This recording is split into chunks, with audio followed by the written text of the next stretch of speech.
Hai, Assalamualaikum. Sihat tak semua?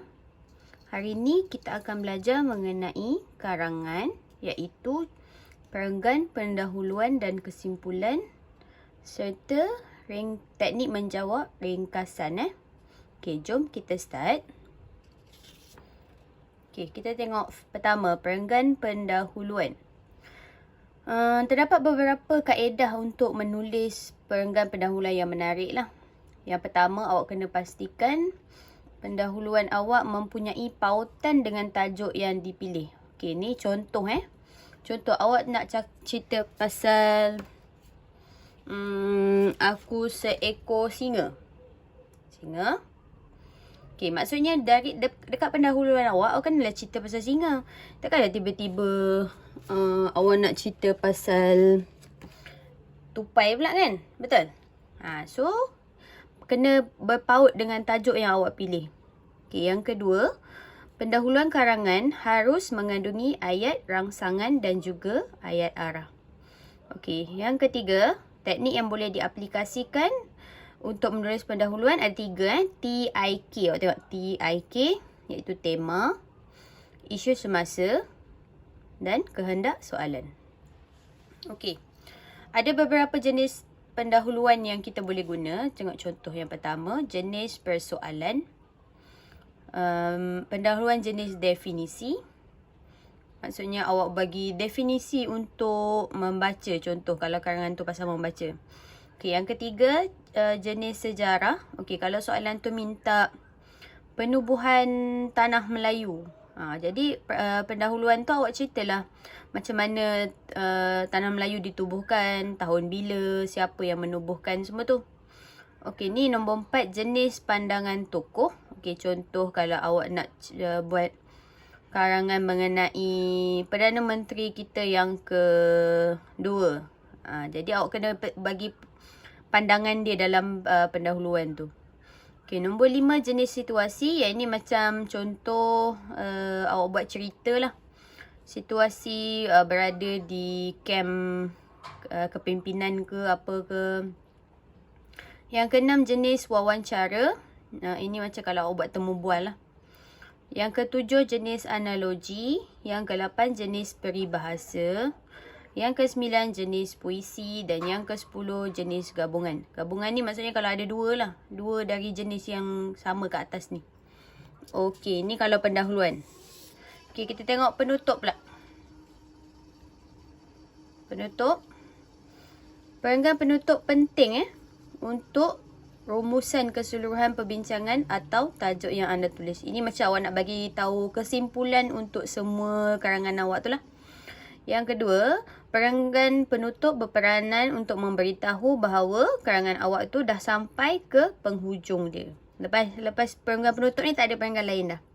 Okey, sebaik-baiknya ada 4 unsur dimasukkan, iaitu rumusan atau kesimpulan, cadangan, harapan awak dan juga pendirian awak tentang tajuk karangan awak tu.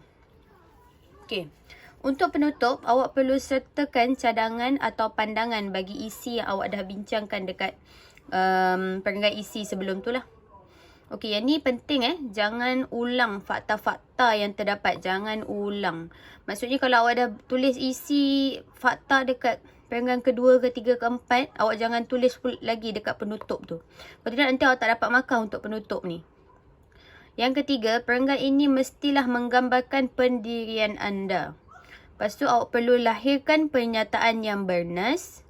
Dan panjangnya perenggan penutup perlu sama dengan perenggan pendahuluan. Contoh kalau pendahuluan awak buat 3 ayat. 3 ayat, 4 baris ke 5 baris kan. Penutup pun perlu sama. Kalau 3 ayat, penutup pun 3 ayat lah. Okey, faham? Okey. Dah habis perenggan penutup.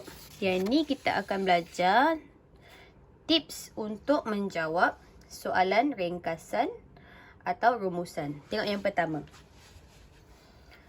Baca dan fahami arahan soalan yang diberikan serta analisis kehendak soalan. Maksudnya bila awak dapat soalan ringkasan ni, awak baca dulu arahan dia. Kalau dia suruh buat ringkasan 80 ke 100 perkataan, awak ikut yang tu. Jangan lebih pula, nanti kena potong markah. Okey, nombor 2. Bagi ringkasan, cari kata kunci soalan. Okey, tengok contoh Usaha-usaha. Okey, biasanya dalam petikan tu akan bagi tahu usaha-usaha untuk memastikan pengurangan kes denggi. Lepas tu ataupun macam ni, sebab berlakunya kecurian di taman perumahan. Yang ketiga, kesan-kesan tidak belajar bersungguh-sungguh. Itu contoh. Atau langkah-langkah untuk memastikan kewangan anda stabil. Itu awak cari kata kunci kat situ lah. Itulah isi penting yang awak kena tulis balik dalam ringkasan awak tu. Okey, ni nombor 3. Baca petikan sekurang-kurangnya 2 kali. Petikan tu selalunya tak panjang pun. Jadi awak bolehlah baca 2 kali. Baru awak boleh faham maksud keseluruhan dia. Okey, lepas tu yang nombor 4. Garisi isi-isi penting. Ini kenapa awak nak garis isi-isi penting? Supaya senang awak nak ambil balik isi yang awak nak tulis dalam ringkasan awak tu. Okey, nombor 5 pula. Tulis ringkasan atau rumusan dalam satu perenggan. Make sure satu perenggan je. Cikgu tak nak tengok awak buat 2 perenggan ke 3 perenggan. 1 je. Okey, yang ke-6, kemukakan satu isi dalam satu ayat.